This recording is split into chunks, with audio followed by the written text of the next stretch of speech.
And now, from beyond our dimension, this is the JeffMara podcast. Here's Jeff. My guest is Carlos Vivas, who during his near-death experience was helped by God to survive, and today we're going to learn about it. Carlos, thank you for joining me, and welcome. Hello, Jeffrey. Good morning. Thank you, everyone, for watching this program. Thank you for inviting me, Jeffrey. And well, for people that don't know me, my name is Carlos Vivas. I'm from Atlanta, Georgia, and this is my story. So in the year 2015, I just wake up. It was a beautiful morning. I go to my living room, get on my sofa, turn the TV on, and then I start watching the news. And I see on the news like terrible news about a guy killing some kids on a school. And then I get mad and I turn the TV off and I start saying to God, like, really, God, why these innocent people have to die? Why these innocent kids have to die? I need an answer. If you're real, you need to respond my answer. This is it for me. I cannot hold this anymore. I don't understand what is cancer. I don't understand what is wars around the world. I don't understand why good people die soon, and other bad people is still here. So I just need an explanation. So in that moment, my phone rings. I answered the phone. It was one of my best friends, George. So he said, like, Carlos, what are you doing this weekend? I said, like, why? Well, it's Memorial Day. My family is coming from out of town. And if you want to come with us, we're going to Panama City Beach. So it's like 5 hours from Atlanta. I said, sure, let's go. So we planned the trip. We traveled to Panama City. And when we arrived to the first beach, it was packed with people. Then we arrived to another one, it was packed. We arrived to the third one, and it was packed too. So I said, guys, I don't know what to do. So I have an idea. I said, you know what? I've been coming here for more than 10 years, and I know a place that I don't think is going to be too crowded. So let's go there. But before go there, it's called Shell Island. We need to go to a marina and get a boat and go to this island in the middle of the ocean. So we go to the marina that I always go. And when I arrived there, it was closed for renovation. Then I go to another marina, it was closed. I go to the third marina and it was closed too. And I said to my friends, you know what? I'm going to look at it online to see if it's another marina. I don't know any other one. So I turned Google and I say, hey, Google, take me to another marina. Google said, you don't have permission to navigate on internet. I said, like, what? So I grabbed my other phone. That's my personal phone. I got my work phone. It's an Apple. So I said, hey, Apple Siri, take me to another marina. You don't have permission to navigate. I was like, what? So I show my phones to everybody. So look, this is crazy. This is two different companies. And they're saying that I cannot go online. Anyways, is anybody of you can check your phone? So one of my friends checked, yeah. There is a park called San Andrew State Park. Let's go there. So sure. So we're getting out of the parking lot and the GPS said, U-turn and go back. So I'm trying to go U-turn. And in that moment, I see a car that is approaching really fast. And I was like, oh my God, should I let him pass or should I go? But something inside of me says, stay. So I stay. That car passed. As soon as the car passed, I did the U-turn. And then like 5 seconds later, I heard like a crash, a really loud crash behind me. Guess what? The car that was coming really fast in front of me have an accident because it was a traffic light and he went through the traffic light and hit two more cars. I was like, Jesus Christ, that could be me, So I was like, wow. Anyways, I start driving next to the ocean, going to San Andrew State Park. And then we hear a thunder, and then we see a lightning on the water. And everybody on the car said, like, Carlos, we should go back to Atlanta because the weather is getting bad. I said, no, this is Florida, like in 20 minutes it's going to be sunny again, and 20 minutes later it's going to be raining. So it's going to change. Anyways, we arrived to the San Andrew State Park, get the tickets, $8 to get in. We arrived to a big parking lot. Then we get out, there is an information office. We get inside, get our tickets. Each ticket is like $19.95. We go into a shuttle bus. When we're boarding the shuttle bus, me and my friends, one of my friends have a stomach surgery. And he said, like, Carlos, I need to go to the bathroom here because I don't know if in that island they have bathrooms. So, okay, hurry up, go. So he go to the bathroom. All my friends and everybody that was online get inside of the bus, like 20, 30 people. And then 5-10 minutes pass and he don't show up. So I tell his dad, could you go to the bathroom and check on him? He go to the bathroom to find out his son was, somebody put a lock on the door. So he was trapped inside of the bathroom and he was screaming for help, like, hey, let me out of here. So we have to get the janitor and get it out of there. I'm just telling you this just to let you know everything that was happening to stop me to do not go there. Mm-hmm. I wasn't superstitious until that day. From that day on, if I see a red flag, I just listen and I don't go further, you know? So what we did was we get the shuttle bus and we go to the marina. From the marina, we get into the boat. The day start opening again. Blue skies, blue water, beautiful. We're going to the boat. 25-30 minutes later, we arrive to the island. We go to the bayside. When we arrived to the bayside, it was packed with people, a lot of families because it was Memorial Day. So I tell the driver, excuse me, sir, could you take us to the other side of the island? And so like, no, our boat is from a national park and we take it to the safest place for us. And it's right here. If you want to go to the other side, you're on your own. Okay, cool. So we get out of the boat and I said to my friends, you know what? Let's go to the other side. Let's walk to the other side. That's open ocean. So we start walking. And when I'm half of the way to go to the other side, imagine this island is like a circle. So when half of the way, there is a guy with 5 kids, and the guys stop me and say, excuse me, sir, excuse me. I say, yes, yeah, what's up? I say, where do you think you're going? I say, I'm going to the other side of the island. I say, like, why? Don't you see all the families are here? I say, like, yes, sir, but it's too packed. I want to see the ocean, you know? I say, well, be careful because it's very dangerous. If I were you, and your friends, I just stay here. I said, no, no, no, no. I've been coming here for years, sir. Nothing's gonna happen. Don't worry. So I didn't listen to that warning either, and I go to the other side. When we arrived to the other side, there was nobody there. We start getting together and put our tent. When I start putting my tent together, the wind start blowing really hard, and the tent opened like a parachute. So for 45 minutes, we're forcing this tent to go down until one of my friends said, Carlos, let's get some rocks and put it right here. So it was a pile of rocks on the side, and we grabbed rocks and put it in every corner, and we put the tent. So we stay there from 9 a.m. till 4 p.m. We put the chairs, we get some food, we drink, and we have a good time. Around 4 p.m., all my friends said, Carlos, the last boat leave at 5:30. We want to walk around the island before we leave. I said, okay, guys, you go, but hurry up because you have to be here on time. So they leave me alone by myself, watching the ocean. It's getting hot. And I said, you know what? I'm just going to jump into the water to get refreshed. So I jump into the water. Everything was fine. And out of the sudden, this riptide come under me. I didn't know what a riptide was. I never heard a riptide or anything. So I didn't know what was happening. And the way that I explained to people that happened, if you saw the movie Finding Nemo, you can see a whirlpool of water grabbing all the fishes and taking far, far away. So this whirlpool of water, the riptide, grabbed me and pulled me far, far away. So when I finally pulled my head out of the water, I was like half a mile away from the island. I was like, what in the world? How did I get here? But thanks that when I was a child, I was on a swimming team. I said, okay, I don't want to panic. I just want to swim back and everything's going to be fine. So I start swimming back, swimming back, swimming back. But then every time that I pulled my head out of the water, I was farther and farther and farther. So like, what's going on? So I swim faster and faster and pull my head more farther. It's like, what? What I didn't know, I was in the center of this riptide. So it doesn't matter how much I was fighting. It was like impossible for me to get out of there. After 30 minutes, I started getting cramps on my arms, on my legs. And I said to myself, you know what? This is it. I'm going to die right here. So in that moment, I said, you know what, God? I never in a million years thought that today is going to be my last day.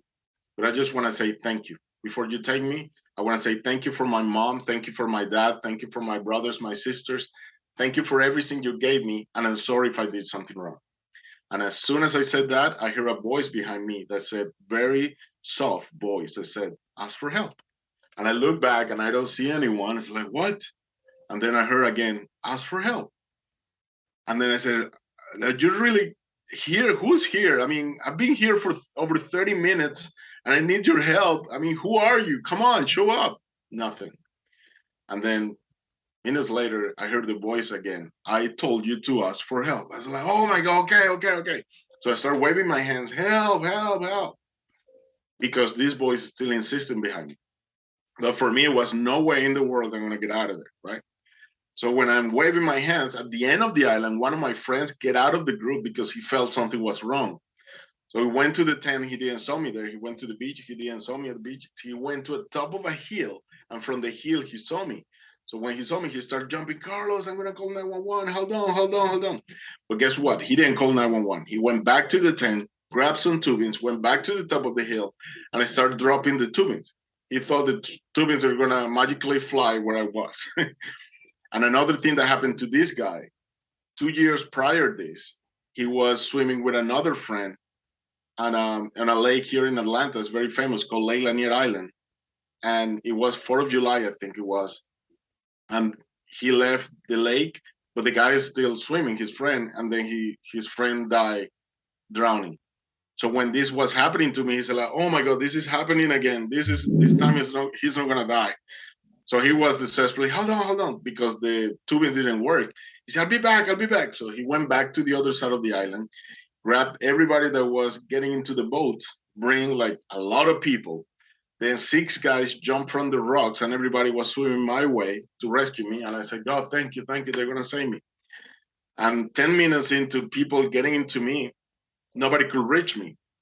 And then at that moment, we hear a thunder behind me. And when I look back, the ocean start getting choky, start getting dark with clouds, and then we see a lightning behind us. Like, oh, really?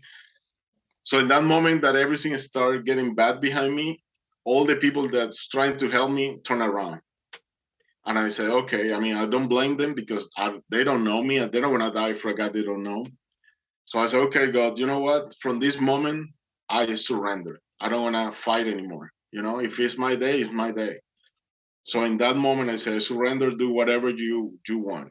And in that moment, I always make a pause right here because I want to tell people how many times in your life you're fighting with your spouse, you're fighting with your kids, with your job, with cancer, with divorce, with anything that you cannot hold anymore.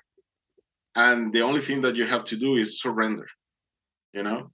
And that's what I did in that moment. As soon as I surrendered, a huge wave came and crushed me all the way into the ocean.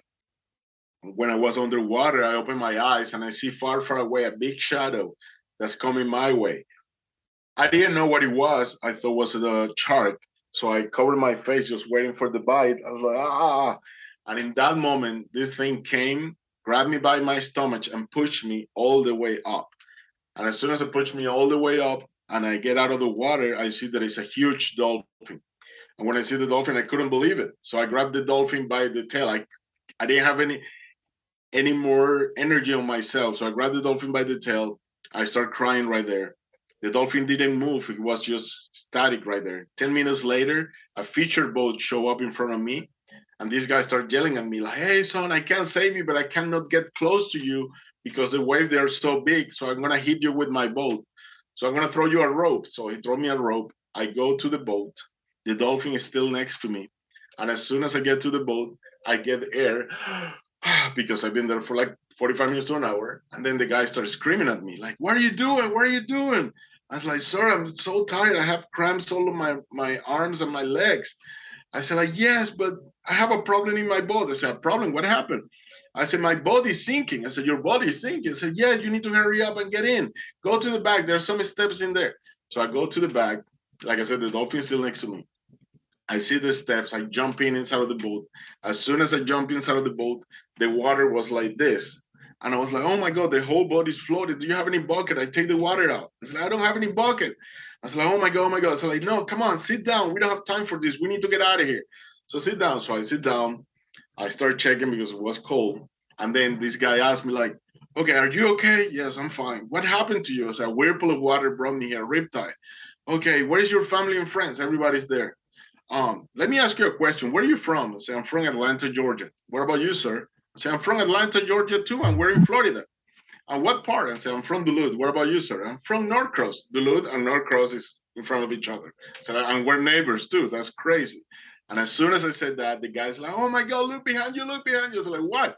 So when I look back, he grabbed his camera and started filming. I didn't know what he was doing.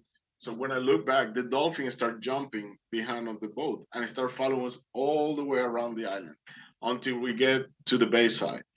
When we get to the bayside, the guy said to me, "Look, son, I cannot stay with you, but you can get here and walk from here to the bayside. But I have to leave right now because I need to fix my boat. But if you want to see me again, every Memorial Day, I'm going to be here. Okay. And you can see me here." So I jump off the boat, say, "Thank you so much. God bless you." And I start walking to the shore. There was nobody in that side of the shore because everybody run to the other side. So when I was getting to the shore, something hit my leg. And when I looked back, the dolphin was behind me. I was like, what in the world this dolphin wants with me? So I started walking and crying because it was very overwhelming for me, you know. And when I get to the sand, I just go on my knees and I make a promise right there. I said, "You know what, God, this is it for me. If you save me with this dolphin right here, it's because you want something from me. Maybe you have a purpose for my life. I don't know what you want from me, but I'm going to tell you something. From this moment, Carlos dive into the ocean. The person who's coming out of the water is going to be you. From this moment, I want you to take over my life, over my soul, and I give you everything I have to you so you can come in because you want Carlos. Okay, do whatever you want with Carlos. This is it for me." And in that moment, it started lightning and thundering and raining. So I took that as a yes. As soon as that happened, people run from the other side of the island, start running, and everybody started hugging me. My friends started crying over me. The police arrived. So they take me back to San Andreas State Park. They put me in the management office. They asked me what happened. I said, "What happened? What happened is that you guys have an island and you don't have a red flag that is said that it's dangerous to swim, you know, in that water. You don't have a sign of what is a riptide, you know, because if I see that, I will be more careful. And lifesavers. I mean, it's Memorial Day, guys, you know. I mean, so they apologize with me, they cry with me and say, "Oh, we're going to change all that. We're going to be good," and blah, blah, blah. So after that happened, my friends asked me, "Carlos, what are you going to do now?" I said, like, "If you take me to a church, this was a miracle." So the only church close to this part was called Fatima. So we go to that church. It was a Catholic church. The church was closed, but outside was a chapel, and it was like a cave. So inside of the cave was Virgin Fatima inside. It was full of candles, and the three kids' statues outside that she reveals some secrets of Fatima. So we did a circle from inside and out of this cave, and we all hug each other. Everybody that came from the beach, plus my friends, we hug all each other and we pray for like 20, 30 minutes. When we finish to pray, we hug each other and say, "Okay, Carlos," everybody asked me, "What do you want to do now?" I said, "Could you take me to the hotel? I just want to take a shower, get something to eat, and go to sleep." I said, "Sure." They took me back to the hotel, took my shower, get something to eat. And as soon as I put my head on my pillow, I have an epiphany. I don't know if you heard what is an epiphany. It's an encounter with God, but I never had one, so I didn't know what was happening. So in that moment, I close my eyes and I see myself on the third floor of a cruise line in the Caribbean. So I'm grabbing the handrails and I look in front of me and it's a blue sky, blue ocean. Everything is beautiful. But at the end of the ocean, I see a tsunami coming, rising and coming my way. I was like, "What, a tsunami? Oh my God." So I cover my face. I'm going to die. I'm going to die. Then somebody come behind me 30 minutes later and said, like, "Carlos, open your eyes, open your eyes." I was like, "I don't want to open my eyes." And he asked me like, "Why?" "Because we're about to die." And then he said, "You're never going to die with me." I said, "Who are you?" I said, "Look at me, look at me." I said, "I don't know, I'm afraid. Look at me." So I take my hands out of my face, I look back. And when I look back, this is a tall guy, like 6'5", with a lot of light coming from his face. In my heart, in that moment, I felt was Jesus, because that's what I felt in the moment. And then he said, "Close your eyes." So I closed my eyes and he hugged me from behind. 10 seconds later, he said, "Open your eyes." So I opened my eyes. And what I see in front of me, I couldn't believe it. I was in heaven. So what I saw was like an infinitive sky with infinitive like a golf course. So millions of people were in this huge garden. So I looked at that and said, "Oh my God, this means that I'm dead." Like, no, no, no, I cannot die right now. And I looked back and said, "You're Jesus, right?" Like, "Jesus, I cannot die right now. Could you take me back, please? Could you take me back?" I said, like, "Carlos, calm down. You're not dying yet, okay? And you make a promise to me and you need to fulfill that promise. So welcome to heaven. From this moment, you're just gonna start walking with me and walking with all of them. From this moment, you're part of me and part of all of them. Do you have any questions? And I said, yes, I have a question. Where all these people came from? I said, they're coming from all over the world. I said, okay, and when you come to heaven, what is the true religion in heaven? And he said, in heaven, there is no religions. When you come to heaven, what you're going to find is love. Love is the most powerful force in the universe, and that's what is going to unite the whole humanity again. And now he put his arm over me and he said, let's do a life review. So we start walking in heaven and he started doing my life review. When he finished, he said, Carlos, it's time to go back and tell people what happened. So he pushed me back. Next day, I wake up. It's like, what was that? So, like, maybe a dream. I don't know. Anyways, I told my friends what happened. On Monday, I go to work, get to my office. I've been working in my office almost 20 years there. And as soon as I get there, I tell everybody in my office, hey, guys, guess what happened this weekend? Dolphin sent me. And everybody like, you're right. And then somebody behind me, I heard, like, I believe you. And I look back, it was my boss and said, well, you believe me and they don't believe me. I said, all of them, they're atheists. I'm a Christian. Number two, I want you to go on your computer and Google how many people die in Florida by riptides. And I Google it, and more than 100 people every year die in Florida by riptide. It's a silent killer. And then he said, now Google how many dolphins save humans through history. So I Googled that. A lot of people has been saved by dolphins through history. I didn't know that neither. And then he said, now Google, what is the meaning of dolphin for Christians? And I Googled that, and guess what it means? It means dolphin symbolize the hope for eternal life. The dolphin represent Jesus. You can Google it. I was like, what? This Jesus too, the dolphin? Okay, this is crazy. I didn't know this, right? So that happened on Monday. On Wednesday, my boss sent me to a customer house. He said, like, you need to go to a customer. One of our employees broke a lamp. I said, okay, cool. I'm gonna fix the lamp or buy a new one. So when I get to the customer house here in Atlanta, in Stone Mountain, the lady was making some pasta and said, like, Carlos, I'm busy right now. Could you go to the basement? It's the last room at the end. Turn the light and you will see a gold lamp in the corner. I said, sure. So go downstairs, go to the last room, turn the light. And as soon as I turn the light, I see a lamp in the corner. But next to the lamp was a huge painting on the wall. Guess what it was? All the scene in heaven with millions of people dressed in white robe, Jesus in the middle, and a dolphin under Jesus. And I was like, what in the world is this? So it was very overwhelming for me. I started crying. So the customer started yelling from upstairs, like, what happened, Carlos? Are you okay? What happened? So she come downstairs and I said, like, man, where in the world you get this painting from? Like, I was there like this weekend and you have it here in your basement. So she said, well, 3 years ago, a friend of my family came here with a big canvas and this is the result. He finished the painting. This is for my family. You can take pictures. So I took pictures. That happened on Wednesday. On Thursday, I called my best friend.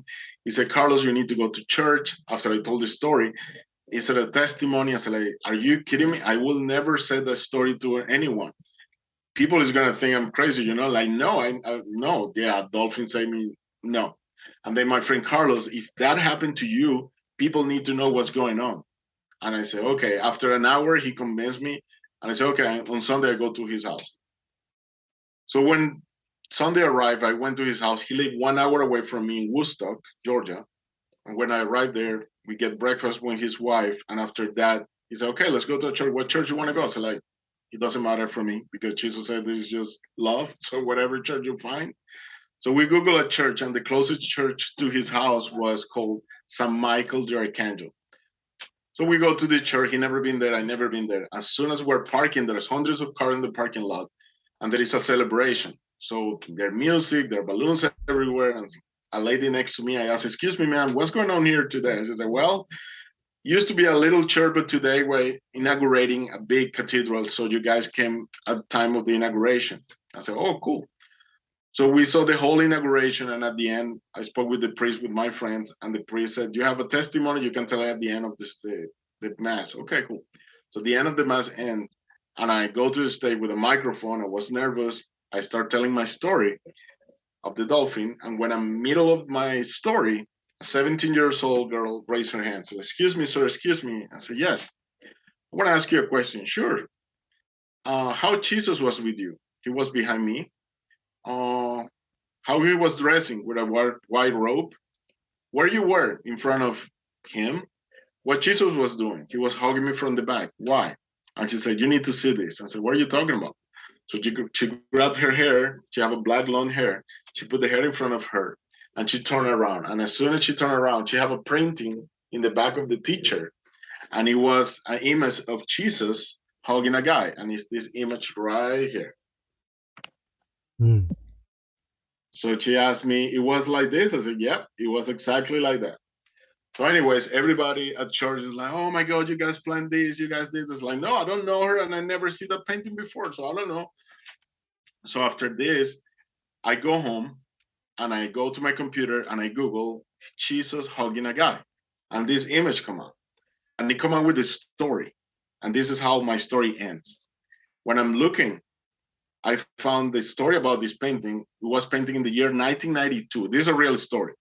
In the year 1992, a famous painting called Thomas Blackchair, he started doing that painting. He started doing fasting for 2 weeks, not eating, drinking water, and praying, asking God, let me paint the image of Jesus.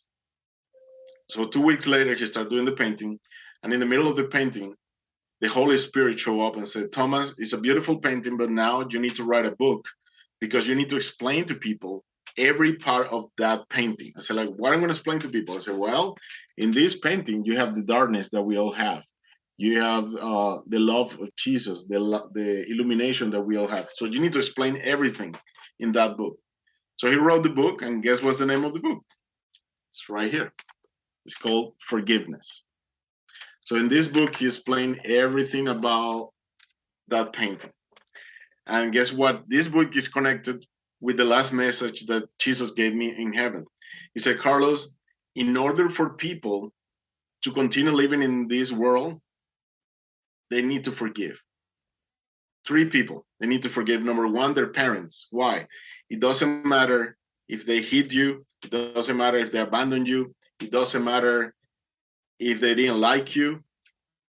It doesn't matter if they abuse you. They did the best they could to give you the best you have.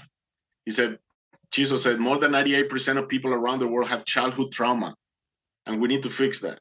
Number 2, we need to forgive our inner child, because whatever happened in your childhood is not your fault.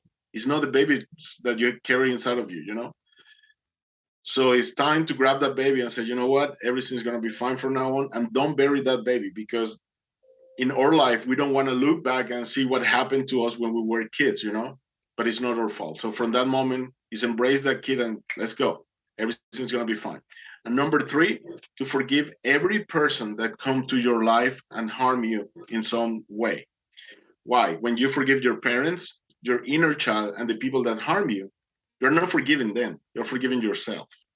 In that moment, you open your heart and you throw away all the hate, all the resentment, and all the poison that's been eating you for years inside of you. And that can cause cancer and other sicknesses. And from that moment, Jesus told me, from that moment is when people start living their purpose on earth. Because everybody came here with a purpose. Nobody came here out of the blue.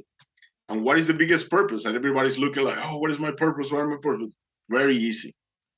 The biggest purpose is called service.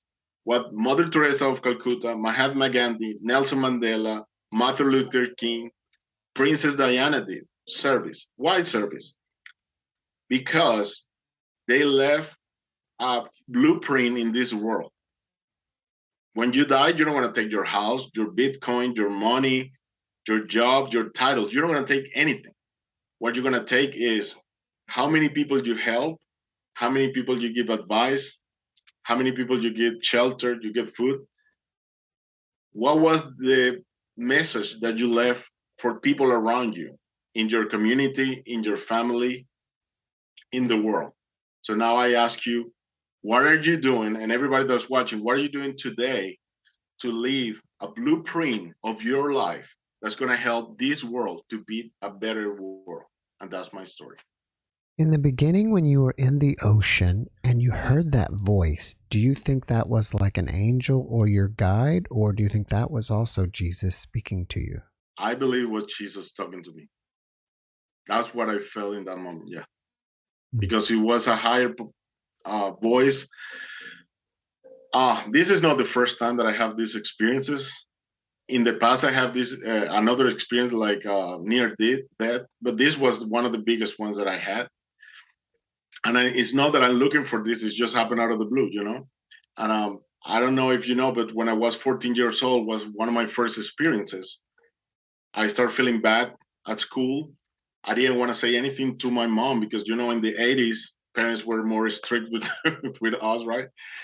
And I was studying at Catholic school, and Catholic school was very, very strict. And if I say something to my mom that I feel bad, she's gonna think I don't want to go to school. So I said, like, I better zip it up and don't say anything, and this is gonna pass. Well, week after week, I was getting worse and worse and worse. And one day that I was at the bus stop going to school, I start feeling really bad and I passed out. So when I came up again, I was like, oh my God, something is going to happen to me. And I have to tell my mom tonight that something is going on. I was very afraid to say something to my mom because my mom was, like I said, very strict. And I said, you know what? Tonight I tell him. So when she came out of work, I said, Mom, we need to talk. And this is serious. Something is going on with me. I don't know what happened, but we need to go to a doctor. And she said, what happened? What happened? So, well, I feel really bad. I don't know what's going on. To make the story short, we went to 10 doctors. All the doctors, they didn't know what it was. But the last three doctors said, you need to go to an specialist on blood to see something going on with the blood. So we went to a hematologist. When we went to this hematologist was the best hematologist in the city. And then he took an exam, a test from my finger. He go laboratory, come back. I said, no, this doesn't convince me. Let me go to your arm. So he take blood from my arm, go back. I said, like, no, let's do the last one.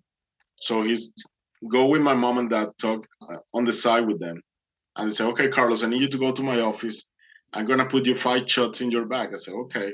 I didn't know what was happening, right? So he put 5 shots in my bag and said, okay, go in the little bed that I have in my office. I said, okay. So I go in the bed, wait 15 minutes. I'll be back with 2 nurses. It's going to be quick. It's another test. So he come back with the nurses and then he said, okay, I want you to face the wall, take the shirts off and everything. And as soon as I take my shirt off, he grabbed cotton with alcohol and he started rubbing my back with alcohol. I said, what he's going to do? After that, I hear a drill, like the dentist, zzz, and he started drilling my back. Zzz. I was like, "Oh my God, doctor, what are you doing?" I said, "Like Carlos, don't move, please." I was like, "Oh, okay. Please calm down. Everything's gonna be fine. This is gonna be quick." So he drilled my back, and he was doing a bone marrow biopsy. But I didn't know. Anyways, he finished. He put alcohol again with a rubber band, and then he put how do you call that? A rubber band there. Band-Aid? Band-Aid. Yes, he put a Band-Aid. And then as soon as he did that, he said, okay, just wave with your mom and dad. I said, sure. So I go. I'm waiting with my mom and dad. Like 45 minutes to an hour later, he come back and said, guys, I want you to go to my office. I have to give you the news what's going on with you, Carlos. I said, okay, cool. We go into the office. I'm standing in the back. My mom and my dad, they're sitting in front of the desk of the doctor. The doctor come in and sit down. And then the doctor come with a glass with some kind of crystal liquid inside and some like a red cotton. And he said, this is the biopsy of the bone marrow. And I have bad news for you, Carlos. So he looked at me. I said, what happened? He said, like, you have 3 months. I said, 3 months for what? I said, 3 months to live. I said, like, what? No. I said, what are you talking about? I said, well, you guys came too late. You have a terminal illness that's called leukemia, and there is nothing else that I can do. You guys came too late. And this is what I can say. You have 3 more months to live. So in that moment, my dad started crying. My mom started crying. I'm shocked in the back. But as soon as I'm shocked, I heard this voice inside of me that said, he don't have the last word. I had. And I was like, what was that? But like I said, I didn't want to say anything to my mom because she's going to think I'm making fun of this and she's going to slap me on my face. So I said, like, okay, I don't want to say anything. But I feel peace in that moment. Then my mom started yelling to the doctor, "You're gonna save my son! You're gonna save my son!" The doctor, "I'm sorry, lady, you came too late. There is nothing else that I can do. I'm the best on this here in the city, and there is no way in the world that we can save your son." After an hour, then my mom grabbed the doctor. "You have sons and daughters. You will do anything in the world to save your sons and daughters. Tell me that is something that you can do with my son." So the doctor said, "Okay, okay, okay. Sit down, lady. Um, I have two options." I said, "Okay, what's your option?" "Number one, we can travel to Houston, Texas, and do a bone marrow transplant, and that could save his life." So my mom said, like, "Okay, and how much is that gonna cost?" I said, "Well, it's very expensive. Maybe you're gonna have to sell your house, your cars, and everything you have to pay for this surgery." And my mom said, "What is the probability that he survived that?" I said, like, "Well, it's gonna be like 50-50 chance because we don't know if the new bone marrow is gonna get into his body, you know?" And my mom said, like, "So you're telling me that I'm gonna lose everything plus my son?" "No, I don't want that option." "What is the second option?" "The second option is going to Paris, France, and I'm developing another medicine with other doctors. And if you bring that, I can start giving that treatment, and that can hit the bone marrow, and maybe he can start reacting." I said, "Okay, cool." So my mom used to work at the Air Force. So one of her co-workers went to France, get the formula, bring it to me, and I start drinking the pills. I think it was a kind of a chemotherapy, like in pills. And after the first month taking this, nothing happened. I was connected with an IV, with a cocktail of medicines too. I'm drinking this pill, and after a month, nothing. So my mom started crying like, "Oh my God, you're gonna die." My dad, same way. I start asking God like, "What is this happening to me? I didn't do anything wrong. Like, what's going on?" Anyways, after the last visit we did to the doctor in that month, I go to my house and I have an idea. I said, "Mom, and I have an idea. Why we don't call one of my uncles that he's a real estate investor and he get millions of dollars? Why we don't call him and get the money to get the surgery?" And my mom said, "Don't even go there, okay? I don't want you to call your uncle." "But mom, it's my life." "No." "Okay. Well, guess what? I'm thinking all night. I'm gonna die. I'm gonna die. But wait a minute, it's my life. It's not her life. I'm gonna call my uncle."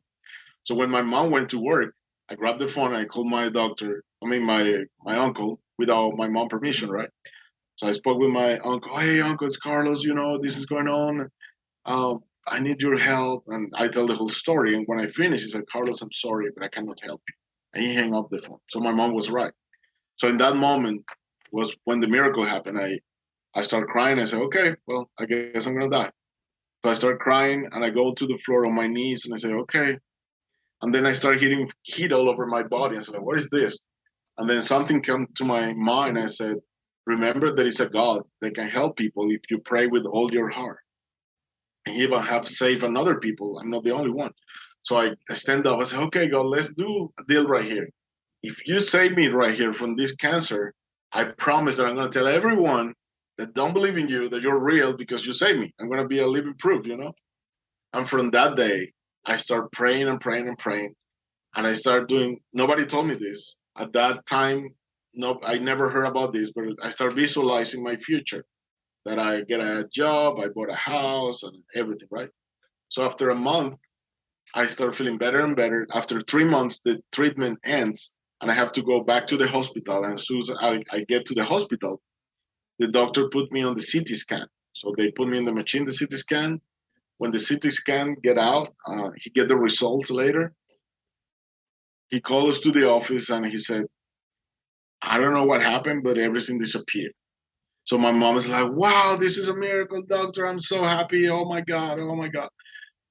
But the doctor have a bulldog face. I said, like, "What's going on with the doctor? Why do you have that face, doctor?" I said, "Well, we don't believe in miracles in medicine, but we have patients with the same thing in the past. As this is called remission. Remission is when the cancer disappear and then come back aggressively."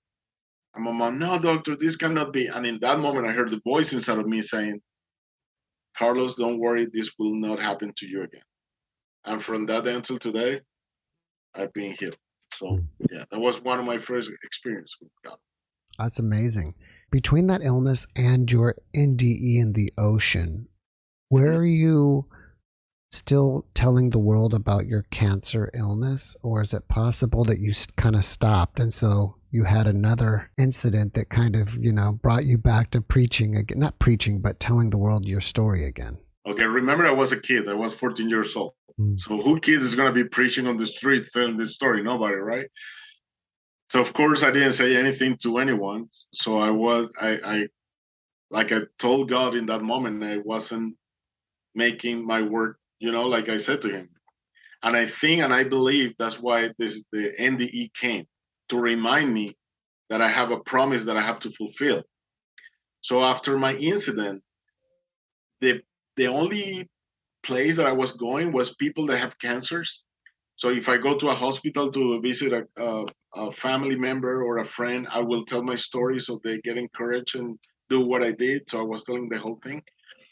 And mostly that. My mom um, died with cancer in 1999. I told him what I did, but my mom wasn't that religious at that point.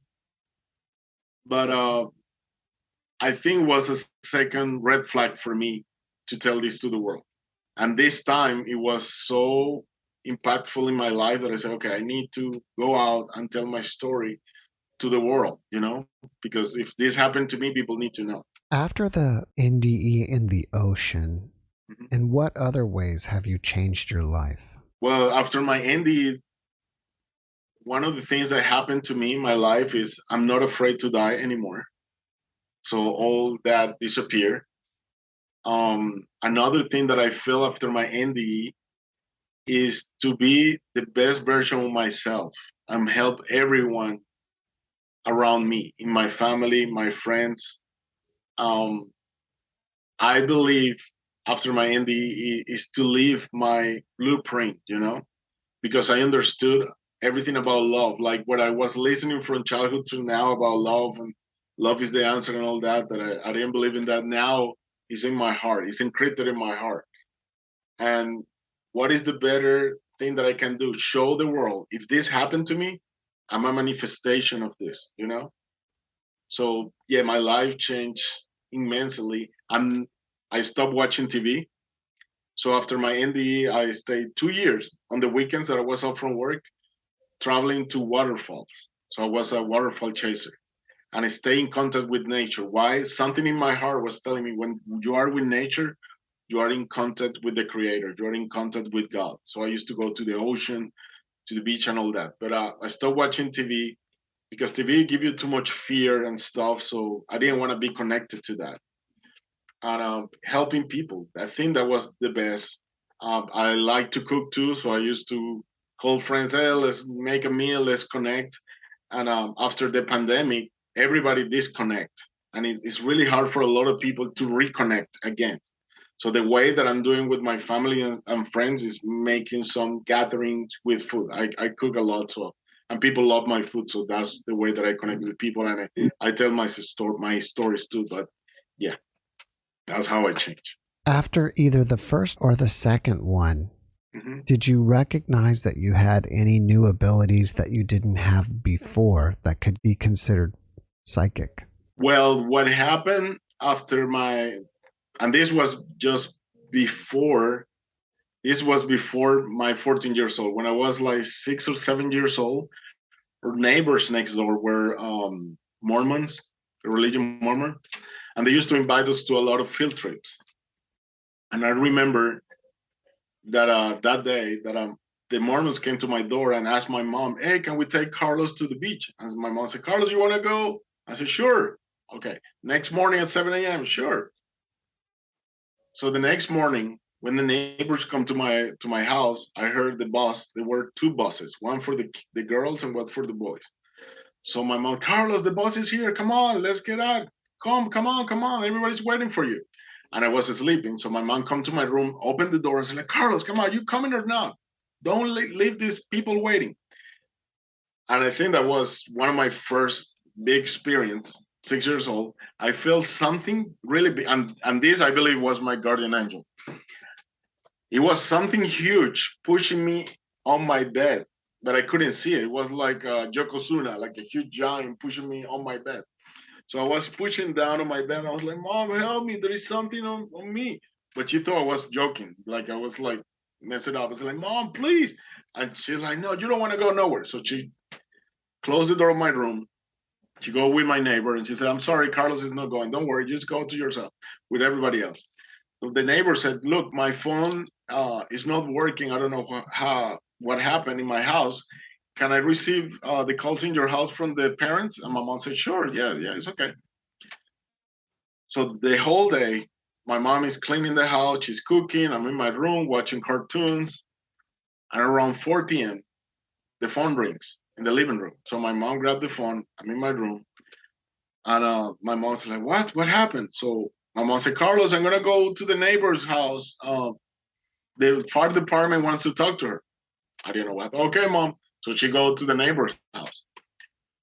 When the neighbor come back and she grabbed the phone, I said, yeah, what happened? I said, well, we're calling because the boss, the kids' boss, where the kids gonna go, like instead of the girls, the boys, have an accident, and most of the kids dying on that accident. Mm. So from that day, it really hit me because I supposed to be on that bus, you know. So from that day, I start asking me, like, why I wasn't in that bus, you know. And after that, incidents and accidents when I was a kid, car accidents with another family members in the car, and I never have a scratch at all. Like people was hurt, nothing. And I was like, what's going on with me? When the Dolphin story happened, and I was like, so I cannot die? Like, what's going on? Like, I want to be like everybody else, you know? And I always, if I'm going to a place that is dangerous, what is start happening to me, my heart, even if I don't know, I go to a party, I go to a trip, if my heart start beating really fast, I just said, you know what, I'm not going. So this is a signal that I don't know how my heart knows, but it start like it's about to explode. And as soon as I say I'm not going, the heart stopped. So this is one of the things that happened to me after the near death. So I listen to my heart. And I think that the heart is the GPS that's going to get you through your life.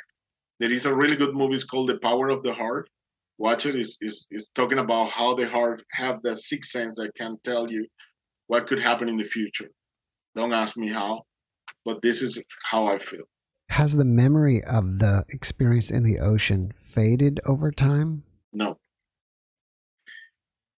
It's still fresh, and it took me like 3 years because I fight for 3 years to tell this story. I didn't want to tell this story.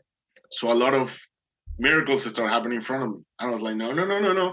I don't want to tell my story to nobody because you know how many haters are out there. I don't want to confront these people. No.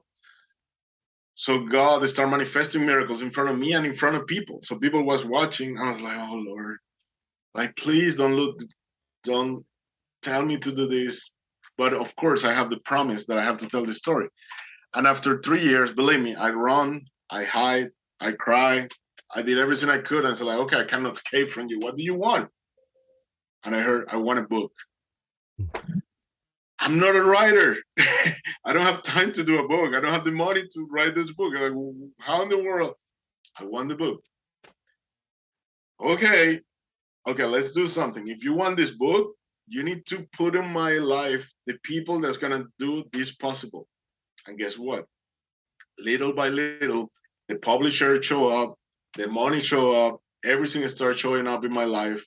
And little by little, I when I start doing this book, because the book is just a hope for people to live through my experience. And another experience that I tell there, they have 70 chapters, and I tell people about what changed my life. Another thing that happened to me, and I tell to the book, I have people that try to commit suicide, and they always call me. And I say, why do you call me? Why do you call your mom or dad? You're going to call me? You're going to put this on me? Anyways, I put on my book the 5 steps that I tell people that call me at 1 or 2 a.m. in the morning with a gun in their mouth saying that they're going to commit suicide because they don't have money to pay the rent, or they were fired from work, or they have a terminal illness. So thanks God these people are still alive. And I want to share that with the world. And that's why I went to my publisher and said, I have to put this here, because if it's happened to me, it's for a reason. So I want people to learn just in case it happened to you, you know? When you were in heaven, did heaven seem more real than here, and living here is the dream? It looks really real for me. The people that was in heaven was glowing. But it feels like I was like in a 3D. I don't know. It feels more vivid. Yeah, it feels vivid. That's how I feel it. Yeah. Now, the name of your book is Help from Heaven, Miracles Happen When You Believe. Yeah, it's right here. Help from Heaven. Miracles happen when you believe. If someone wants to get that book, do they get it on Amazon or your website? You can go to my website, it's www.helpfromheaven.org, or you can go to Amazon, Barnes & Noble, Book a Million, Walmart, and you can get it there. All right. Do you have anything else that you're working on that you want people to know about? Yeah, I'm working in 2 books right now. The number 1 book is called Divine Miracles. Is a compilation of miracles that happen in my life, and I want to share it with the world, because I don't want to die with this inside of my heart, you know. And another thing that I'm doing with my books is I want my experience to be interactive. So I want to put the places that it happens so the people can go there and ask questions too. Like, hey, Carlos was here and this happened, you know, because it happened in front of people and in places, public places. So I want you to live the experience to go there. And my second book is called I Found Jesus in Vegas. It's a real miracle that happened in Vegas when I was walking on the streets with a homeless. So people show up there. I mean, Jesus show up there. Couldn't believe it. I know it sounds amazing, but it changed it. Wow, it was. I have to share that, and I have to do that book too. If someone wants to reach out to you, are you open to that? And if so, how should they reach you? You can reach me through my webpage, www.helpfromheaven.org. So you have the email on my page, and you can send me an email there. Since a month ago that another channel interviewed me, more than 60,000 people saw me there. I receive a lot of emails there. So be patient. I will respond, but give me time because I work full time in a company too. I work for 3 franchises. I go to events on weekends. I'm writing 2 books right now. So I have a lot on my plate. I have to wake up every day at 4 a.m. I go to sleep at midnight, 1 a.m. So I barely sleep a day because I have too much going on. But yeah, you can reach me at www.helpfromheaven.org. Well, before we finish up, can you leave us with one last positive message? One positive message will be, do good to everyone.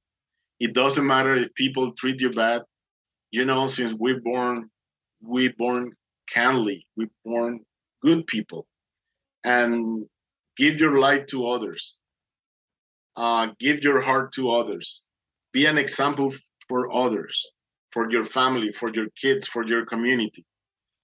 So, like, I don't know who said that, but I heard, like, be the light that you want to see in the world, you know? So be the light that bright to others and be hope for others, you know? You are here for a reason and we need you here. Carlos, thank you for your message, and thank you again for being my guest. When you get that second book published, please contact me so we can bring you back and talk about it. Sure. Well, thank you so much, Jeffrey, for inviting me to your program.